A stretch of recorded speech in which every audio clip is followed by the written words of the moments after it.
各位觀眾，你好，我係谷爆哥。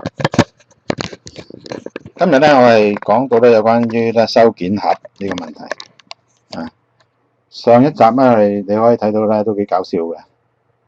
如果你收件盒管理得唔好咧，就都幾混亂下嘅。你唔知有啲郵件去咗邊。咁但係 Gmail 咧有個好處咧，就係話你好容易揾翻你嘅郵件。佢係喺個目視管理啊，目視管理我再講，即係用眼嚟睇嘅管理方面咧，個設計係做得非常之好嘅。嗱，大家睇一睇畫面咧，呢個上面有個收件盒啊。首先咧，我哋可以將佢咧好快地分類。第一個方法咧就係話咧，我哋右擊呢個箭嘴 click， 好啦，發現咧收件盒類型佢有傳統版啊，有其他優先版。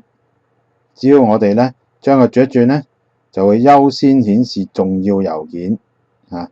咁我哋依家再睇一睇咧，我哋重要郵件咧就係黃色呢啲嘅，我哋作為一個重要郵件啦。如果你用過一次咧，某一個人作為一個重要郵件咧，佢咧就會以後咧就自動同你 mark 呢個人就係重要郵件啦。嗱，咁咧我就將個客戶咧eRepublik 呢間公司客戶咧就作為咧重要郵件，因為客係重要啊嘛，所以咧我就當係重要郵件。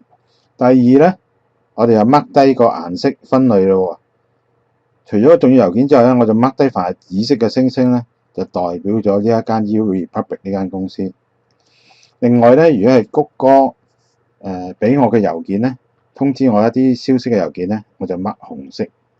如果大家同事嘅郵件咧，我係 mark 橙色。OK， 好啦，我又翻去收件盒嗰度，大家睇到咧，收件盒呢一度咧係有個箭嘴，我哋再 pull down 佢，然後咧轉為優先顯示重要郵件。大家睇到咧會發現咧分咗咧係重要郵件同埋咧其他郵件。第二個方法咧，我哋再 click 佢咯喎，優先顯示未讀郵件。好啦，凡你都知道啦，未讀郵件係煲黑咗噶嘛，咁你咧就會睇到咧呢啲係未讀嘅。我就比較傾向於用未讀郵件，因為咧有時有啲郵件咧我又唔想太過嘥時間去睇啦。